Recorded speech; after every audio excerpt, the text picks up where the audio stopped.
A mass shooting in BC has left 10 people dead. The Toronto City Council approves the 2026 budget. The TMU School of Medicine launches integrated health clinics. And the new policy allowing alcohol sales to start at 6 a.m.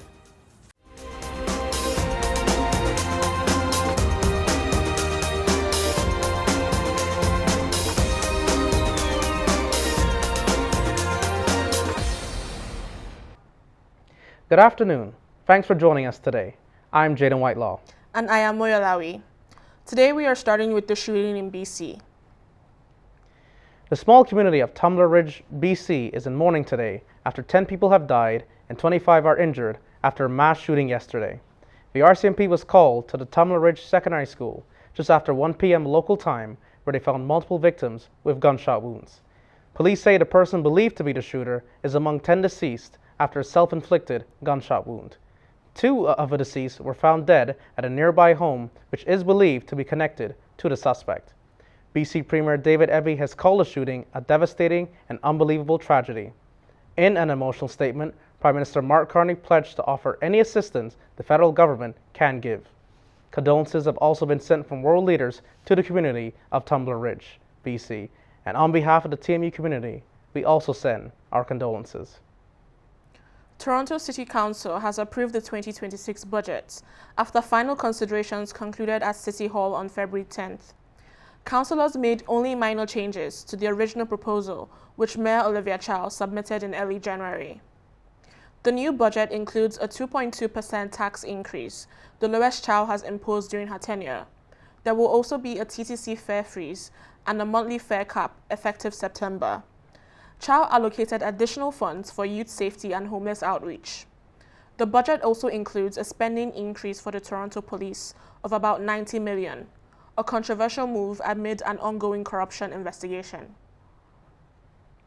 The TMU Medical School is expanding into the Brampton community with the opening of 2 integrated health clinics on February 17th. They are set to connect more than 14,000 to a primary doctor and community-centered, team-based care over the next 2 years. The health clinics represent a new connected model that brings together primary care, medical education, and population health research under one unified system. This is a part of an investment into the province's primary care workforce, as the government invested an additional $30 million of funding. Health Minister Sylvia Jones also announced an additional 170 new education spots for primary care nurse practitioners across Ontario nursing schools, including TMU's Daphne Cockwell School of Nursing. The primary clinic will be located at the School of Medicine, and a second clinic will cater to residents in downtown Brampton. Over here on campus, TMSU is making significant changes to student life. Last week, On the Record News reported that, amongst other changes, the union was slashing base funding for student groups by 60%. This morning, I spoke with Uchechi Njoku, founder and president of TMU's Book Club. I asked her how groups like hers use base funding from the TMSU. Basically, we actually pay first, and then we are reimbursed from TMSU. And the funding cuts have been a bit trickier because now we have to adjust our budget. Especially most of our own inquiries are usually mostly food. So if we have a larger amount of people, we have to cut down on that and ration it off, and also look for cheaper sources as well. It's just a little bit more difficult now, having to adjust towards having to reduce the amount of money that we can spend for our club as well. Yeah. So basically, are there any particular categories, like you said, food? Is there any other things like events? Because I know that you're a book club. So do you buy books, or are you basically gonna cut operational costs due to the funding being reduced? Yeah. So we barely buy books. We like to actually encourage people to go towards borrowing or finding other books through our TMU library. However, we do have other expenses as well. When we have bigger events, we usually have decorations that we have to put into. We have prizes as well that we have to pay for. But our main costs are usually food and beverages, because there's a large amount of people who are coming to sit down for a long period of time to just sit and discuss the book. So we have to keep that in mind as well. But our main focus is really decorations and food, and any other expenses as well. Yes. Do you remember where you were when you heard about the funding being cut? Did you attend the meeting, or did any of your other group executives attend the meeting? And how did you react, and how did you basically feel about it? Yeah, so I didn't attend the meeting because I was preoccupied that day, but I did send my VP of events to go towards it. And when I heard back from her and got the notes that she had given to me, I was very disappointed just because it's already so difficult communicating with TMSU, especially about funding, and to now see how little that we're going to get, it made us really disheartened. And when the other members of the club also found out about what was happening in regards to, everybody was very disheveled, irritated, annoyed, just kind of feeling like we don't really know what to do, because also there's a situation where we have to apply for funding as well. We're only giving a 2-week period to apply. And the application started, I believe, one day after the meetings were done. So it was not it was very short turnover time. And a lot of us had things to do as well. So we were so preoccupied having to go through that. We had midterms, we had other clubs to work for. So it was very stressful for everyone. Okay. What do you wish TMSU would have done better when it came to the announcement, or just letting student groups be aware of the new changes? Yeah, I wish there was better communication.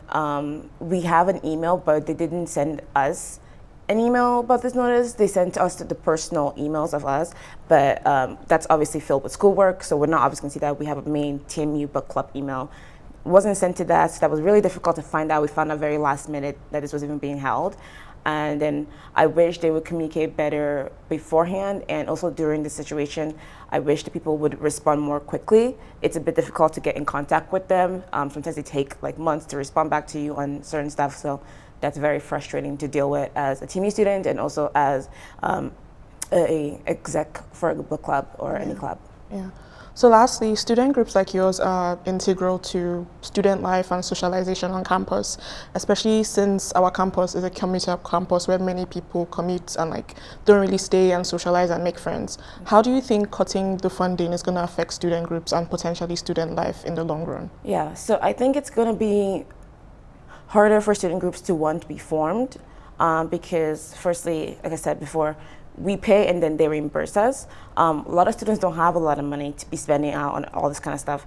And if there's this lesser promise of a bigger funding, there's no real initiative to actually go do this events because no one has the money for it. So I think that's really going to bring down people who are more interested in starting clubs and also running the clubs. I'm thinking of bigger clubs who have much higher expenses than we do. Some of them can go up into the $600. And I believe the minimum per event is $3,000 if you get the events funding. But if you're having an event each month, and you use the max, that's already $9,000, and that's already above the maximum amount, which is $6,000 for the entire semester for event funding only. That's not talking about base funding, which is just $600. So I think that I don't see a lot of people wanting to start new clubs because the funding is just so difficult to get, or it's just getting harder to communicate with TMSU as well. Students will have their say to elect a new executive and board of directors as the TMSU officially announced its general election on Monday. The student union currently has no elected executive team after the past 2 elections were declared null and void. I went around campus this week speaking to students about the TMSU, and the majority declined to comment because they did not know a lot about the student union currently. Here's what the few students who did speak to me had to say. How up to date are you with the TMSU currently? I'd say a little bit, not too much, but yeah. I haven't heard much about it. I don't really know much about that. Not very updated. I know of them. I know of them. Did you know about what happened last semester with the fall election? Not at all. I'm sure you don't know who's in charge of the TMSU right now, do you? No clue. Do you even know who runs it right now? No. Not at all? No. Yeah. And there's an election coming up this semester? No. I've heard about it. Yeah. Yeah, I talk to people and they're like, we don't know or know nothing about TMSU. Are you surprised by that? No, I'm not surprised in the slightest. Again, after last semester, that left hell of an impression on everybody. I just saw a lot of emails saying people were going around trying to get people to vote for them. Honestly, I feel like I get so many emails from TMSU that it's really difficult to know which ones I should be paying attention to and which ones I shouldn't be. So, yeah, I think that's the main thing. They kind of just blur out and I end up ignoring them because there's so many of them. I saw the emails, but not too much. Like, yeah. I'm curious, how did you know about the election? Like, did you check in your email, word of mouth, or like how did you find out? A mix of the two, your email and word of mouth. If it wasn't for that, I wouldn't have known anything.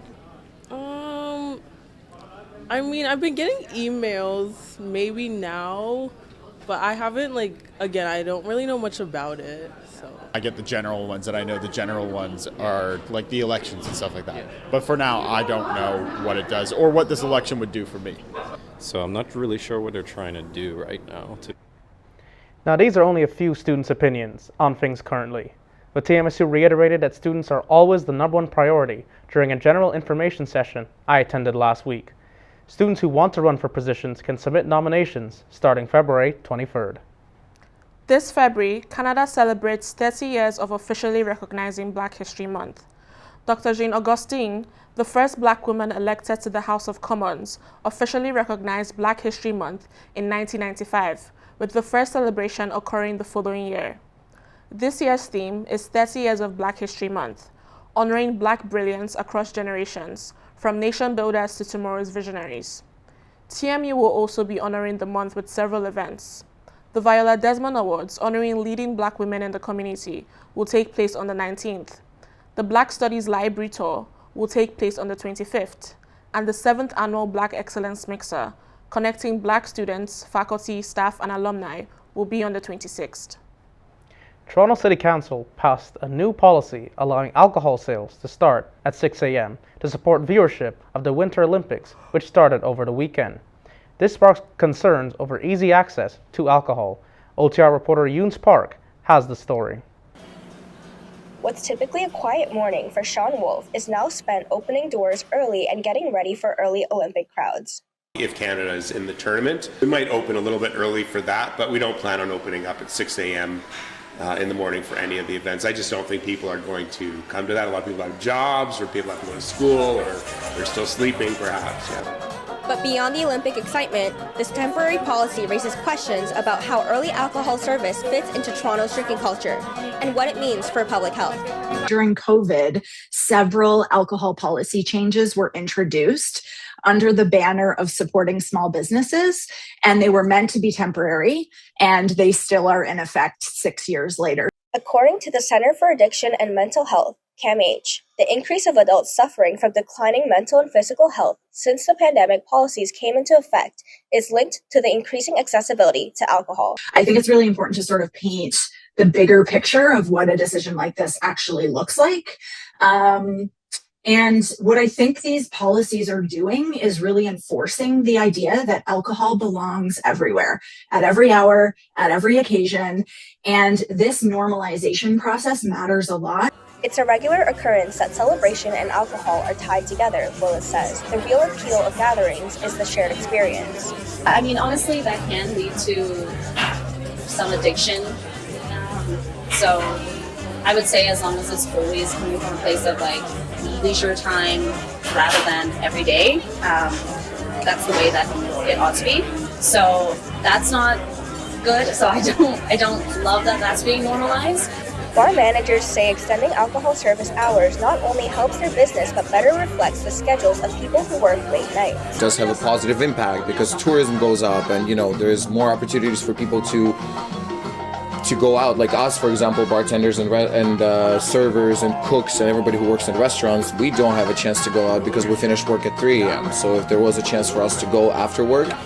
Currently, these early openings are tied to the Olympics. The question is whether this is a one-time celebration or signals a shift in when and how Toronto drinks. For OTR News, I'm Yoons Park. Now let's hear from Yusuf Zaidi for the latest on entertainment this week. The latest adaptation of the beloved 1847 novel, Wuthering Heights, has sparked outcry from fans of the book as reviews come in ahead of the film's release. Written by Emily Bronte, the famous novel explores layered forms of oppression, abuse, relationships, and raw emotion that makes the story still relevant to this day. Critics say fans of the book may be disappointed as the film takes many liberties when adapting the nuanced source material into a clear-cut romance. Like previous iterations, the film only adapts the first half of the novel. Directed by Emerald Fennell, starring Margot Robbie and Jacob Elordi, the film is set to release this Friday. Singer and songwriter Chapel Roan has departed from her talent agency, Wasserman, after the current CEO, Casey Wasserman, appeared in the Epstein files. Wasserman, the current head of the 2028 Los Angeles Summer Olympic Committee, was found flirting with Ghislaine Maxwell through emails dating back to 2003. Rowan isn't the only artist criticizing the agency after the news. Other groups within the agency, such as Beach Bunny and Water From Your Eyes, have demanded that Casey Wasserman to remove his affiliation from the agency. Rowan posted on Instagram that no artist, agent, or employee should ever be expected to defend or overlook actions that conflict so deeply with our own morals. A new internet trend was born this past week after Albertan singer Tate McRae faced backlash after posting an NBC ad on her Instagram in support of U.S. Olympic athletes. McRae responded to the backlash by posting an Instagram story featuring a childhood photo of herself holding a Canadian flag with a caption, "Y'all know I'm Canada down." The caption has inspired a trend of nostalgia across social media, as accounts post uniquely Canadian childhood memories, all with the caption, "Y'all know I'm Canada down." That's all for entertainment this week. For On the Record News, I'm Yusuf Zaidi. Over the weekend, fans gathered in Toronto to support their athletes at Milano Cortina 2026. OTR reporter Julia Sawicki was there and gave us a look into the festivities. It's a chilly day in Toronto, but fans are gathered at Nathan Phillips Square for the Canada Fan Fest to support their athletes at Milano Cortina 2026 Olympics. Guests were able to enjoy some winter activities, watch the games together, and meet past Canadian Olympic athletes like figure skater Dylan Moscovich and gymnast Jessica Tudos.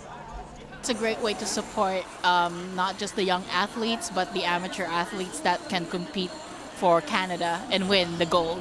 Canada Fan Fest is a series of free winter activities put on by Team Canada during the 2026 Winter Olympics. Aside from meeting the athletes and the variety of activities, treats and merch are also provided by sponsors. Yeah, I think it's just a great opportunity to get everyone together and feel kind of the Canadian spirit, especially on a cold day like this. It's just kids of all ages and adults, and everyone's just been popping by and enjoying the spirit of the Olympics. Olympics are just in their early stages, but Canadians are excited. It's wonderful because it brings the community together to watch as a whole. As like a watch party. It's great getting people out into the city center.